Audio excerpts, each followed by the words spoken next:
only there was a possibility for the genie to be in Disney Infinity. But Disney Infinity is cancelled, right, Aladdin?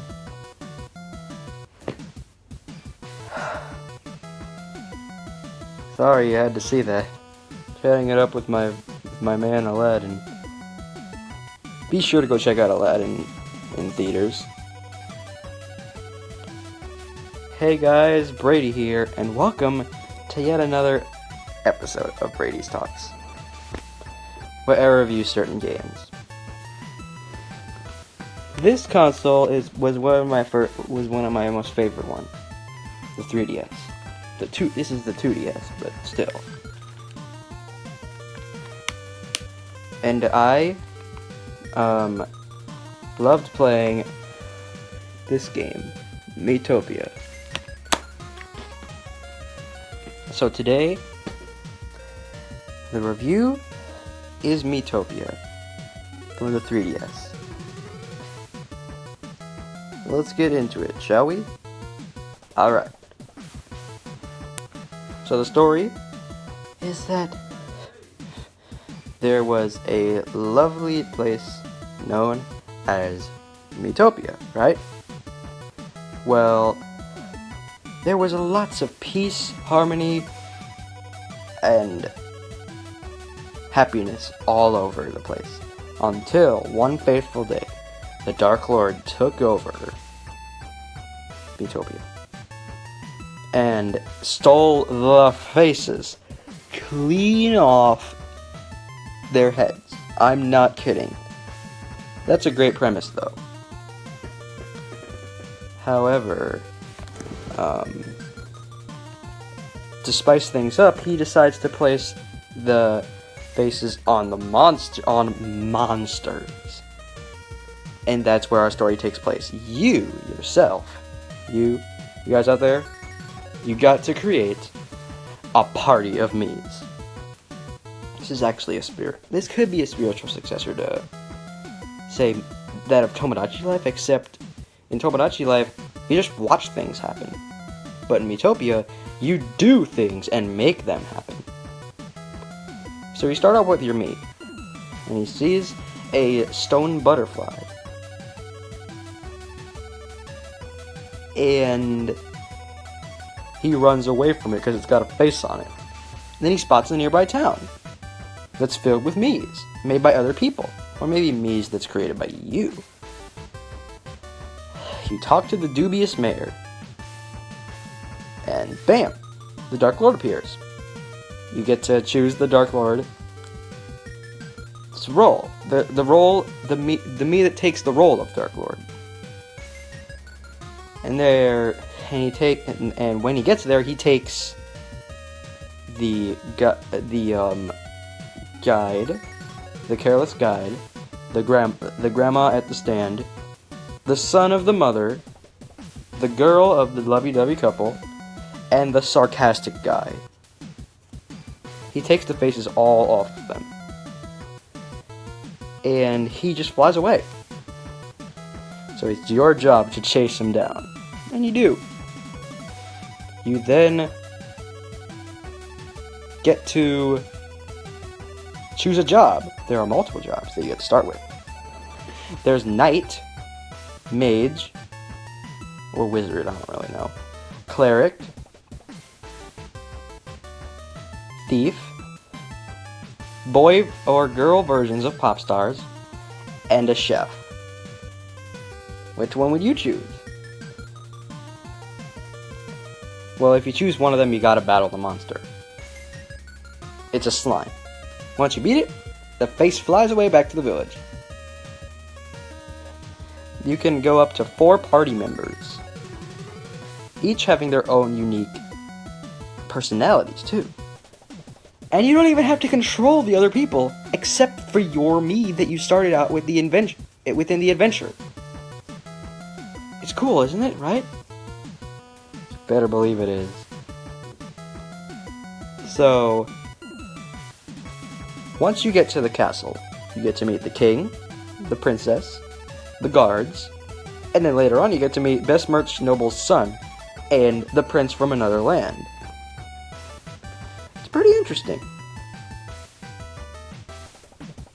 But then, the princess's face has been stolen. You gotta go up the Tower of Fate, or Terror, whichever one it's called, to fight the monster. With the princess's face on it. But then the best merchant noble's son's like, no way, boy. I got this. He dies. He gets knocked out. And you battle him, or her, you name it. Bam. Face gets flown off. Then you rinse and repeat for the rest of the worlds. It's pretty cool. But it's really annoying that you gotta backtrack and figure out certain paths. Yes, there are boss battles, multiple ones actually, including the final boss, which I'll talk about in a bit. There are up to 4 worlds that you get to explore within the main game. There's Greenhorn, which is basically a basic grassland / medieval place. There's Next Door, which is a desert. There's the Realm of the Fae, which is like a fairy-esque place, like a forest, basically. And Karkaten, a volcano area where the Dark Lord lives. So, and by the way, at the end of each world, all 4 of your party members that you had on that world get taken by the Dark Lord and placed in his castle. First group, taken. Second group, taken. Third group, taken. And he takes away your powers for all of them except for Realm of the Fae. You get to keep the Realm of the Fae power up. Job or whatever. And then you meet the Great Sage at Karkaten, and you gotta save the rest of the group members. And it's pretty cool, isn't it? Yeah, very cool. So once you meet the Dark Lord's, get at the Dark Lord's castle and find the final 3 characters that you gotta meet up with, you fight the Dark Lord. Wait. There's one thing. You gotta fight a dragon. No medieval-esque game is complete without a dragon. And it turns out the dragon was brainwashed. You beat him? Bam. The evil eyes get taken off of his face. Then you get to the Dark Lord. And it's okay if you stumble a few times and lose. You get right back up again, beat him with all your strength. A big wisp comes out. Not like the wisps from Sonic Colors, which I've talked about. It's a one-eyed wisp. It's a dark source. Very dark source. That can turn anyone into a Dark Lord. Because of how evil it is. And so the Great Sage tries to guard you, but fails, and the wisp inherits him and turns himself into the Darker Lord. Now we've got a problem on our hands, don't we? The Darker Lord is basically a much powerful, very, very powerful version of the Dark Lord. And as you may know, Sage powers are really strong. So it looks like you gotta chase him down now. You meet up at the Traveler's Hub. Find some people and ask them questions and go on certain quests. In Peculia, there are actually a few other worlds that you get to explore. There's a Cloudland, which I can't remember the name of. Chili Peaks, which is a snow-esque land. And Peculia, which is actually sort of like a land where everything looks really peculiar. Hence the title of the world. Ka-ching.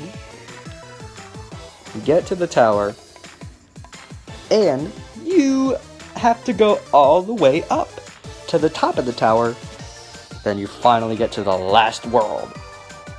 It is known as Otherworld. Pretty simple title.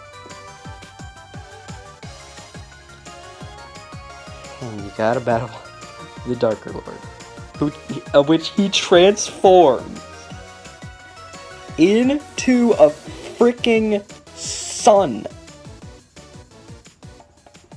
This game is filled with amazingness and has tons of potential. I'm not kidding. You fight him with every one of your party members that you have encountered. Every last partner. And once again, just like the Dark Lord, you may stumble a few times, but that's okay. Get back up, bam, you beat him. It's the end of the game. But there is a backstory. So, about that Wisp. It turns out that Wisp actually used to live a long time ago. He wasn't getting enough attention. So what did he do? He decided to remove his face. What a stupid idea that was, because, as you may know, without a face you can't live, right? Correct. So, that's how he became a Wisp. There's also, a really cool credits. Where